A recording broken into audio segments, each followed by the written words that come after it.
Hi, this is Angelina Asante. Welcome to another episode of The Healthy Hypochondriac. Today we have a special guest, Evan Oldford. Hi, Evan. How's it going?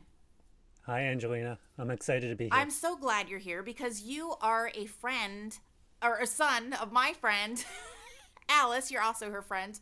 And you're also a cancer survivor like me. But when Alice told me that you had cancer and told me what type of cancer, I was like, wow, I thought I knew really almost all cancers, and I had never heard of this. So this is kind of rare. Mine is boring because mine's a common cancer. Tell me about your unique cancer. Sure, and I love talking about cancer. So, my cancer is called multiple myeloma. And so, multiple myeloma is a blood based cancer. And kind of what does that mean? This is where you have plasma cells that start kind of growing so much and they crowd out the healthy cells within your bones. So, That doesn't really kind of connect, but the good analogy that I like to say, it's like little Pac-Man inside the bones, kind of eating away at your bones. oh my gosh, that's I good luck for me sleeping tonight. Now tell me, how did you were you feeling bad? How did you even know that you had something going on? Sure, I'll kind of go into the journey, and that kind of ties in with how we got to the diagnosis. So my journey started in 2016. My wife and I were juggling our family with young kids. We had a 6-year-old, and our twins, they just turned 3. And around the holiday period, threw my head back out. I was laid up. I couldn't lift anything. I was really in a lot of pain. And frankly speaking, I wasn't pulling my fair share of spousal duties with the kids on that. And so my wife made me go to the doctor. And whenever you go to the doctor and you complain of back pain, what are the first few questions that they ask you? Do you sit too much? Well, yes, I do. Mm. And are you exercising? And it's like, well, actually, not so much. Kids put a crimp in that style. And so she suggested physical therapy. However, before I left the doctor's office, she advised that I get some blood work done. I hadn't had any. Thank God. And so, absolutely. Wow. So I started physical therapy. And I have to say, when I was saying I have back pain, it was excruciating back pain. But they saw something peculiar in the first test and messaged me and said, hey, come back, let's run some more tests.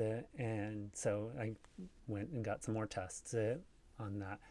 And that showed I had high level of inflammation. And so when they said that, so this was right around Christmas time, my wife and I, we consulted Dr. Google. And so and everything in Dr. Google Scary. points to cancer. But Right.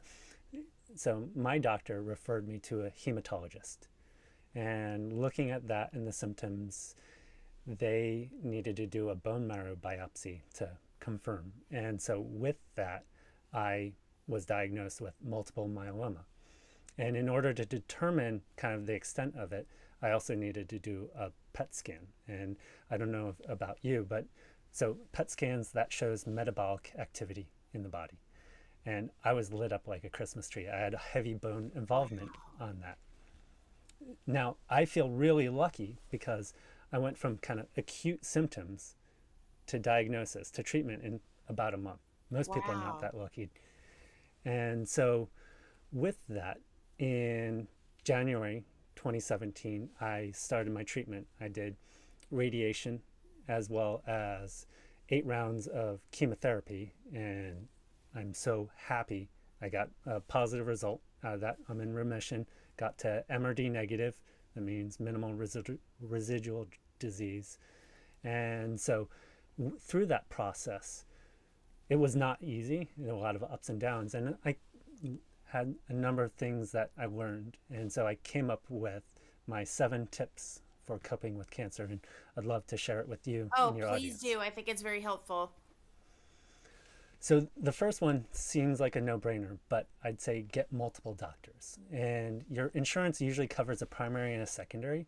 And I find the diversity of opinions on weighing the pros and cons with the treatment is Yes. really valuable. I totally agree with you. I just did a podcast about that a couple weeks ago. I said even out of pocket, it's absolutely worth it. Yep, I agree. Mm-hmm. Number two is to treat locally. While you can strategize with your primary, and your primary may not be local to you, you may have to travel many hours or even out of state, the local infusion center can administer the medicine just as well, and it's way more convenient. So there's no reason for you to lug yourself many hours, and you're not going to feel good after that. And so I would say treat locally. That would be the number two. Number three is find a better lab. And so I don't know about you, but for me, because my cancer is a blood-based cancer, I have to go to the lab for draws pretty often. They're really congested, a lot of people there, and frankly speaking, they're not that healthy looking, and it's depressing. And so that weighed on me. Now, I found our local women's health center to be ideal for me because there's never a line. If there is, there may be an expectant mother, but that's about it. And so emotionally, it's so much better, and I can get my labs done. So I'd say find a better lab. That's really good advice. I happen to go to a cancer center here in town. So all of it was like one stop. But that's really good advice because I know like some of these centers, even in my town, I've had to get blood drawn there. And I'm like, I hope I don't get shanked while I'm in the waiting room. There's some really sketchy characters. Plus, it's Florida, right? There's always going to be sketchy characters anyway. It's good advice. So number four is get a project manager. Some people may say this is your caregiver. I would reframe it as in project management because you're the project. So my wife is a professional project manager and she got things done. So Nice. she scheduled treatment visits with the doctor, managing the family calendar, and my job was to get healthy. And so I would say frame it from project management. I love that. I love that idea. That's so great. Number five, I would say, is speak up. You need to be your own advocate. And so the way I backed into this, my infusions, I was getting severe irritation and rashes to the point of bruising my arm up and down when I was doing it. I knew it was pretty potent drugs that they were doing, and I was like, well, I'll just have to grin and bear it. This is the cost of getting healthy. And after a couple months, I did finally bring it up to my doctor, and they're like, oh, that's an easy remedy.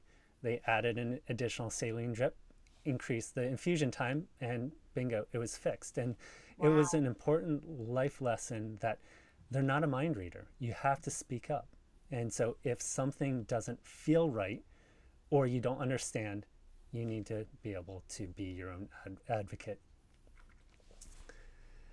Then the next one is avoid online support groups, such as ones you would find on Facebook. And I find them just to be really depressing, and they were anti-support for me. I agree with you. Oh my gosh, I agree with you. So they're so depressing because they're a bunch of Debbie Downers, and they do not look like, they don't look for like the silver lining for sure. Absolutely.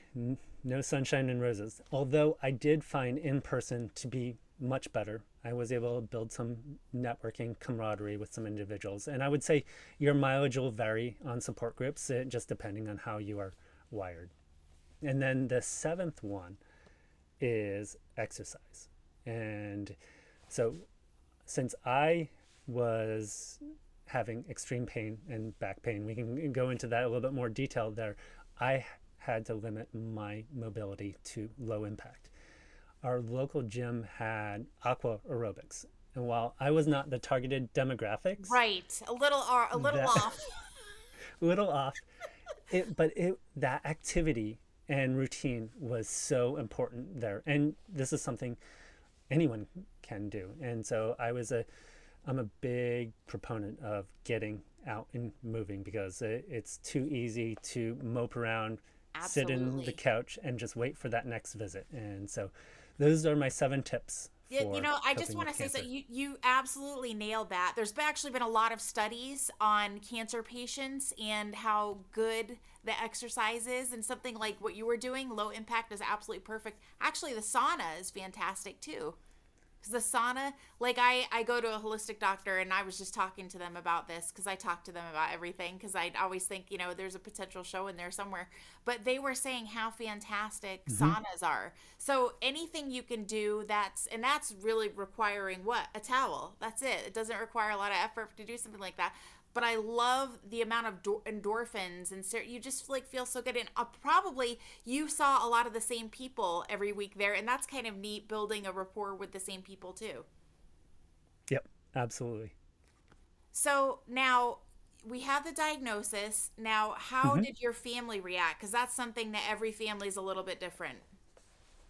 Well, so this was incredibly scary, Right. and I got supportive. Now, with little kids, they're blissfully unaware of things. And so uh, I would say we just really kind of buckled down and just got to it. And I was still working during that time. And I Wow. actually chose to work because it helped give me kind of purpose, gave me something to do. And so that's my thing.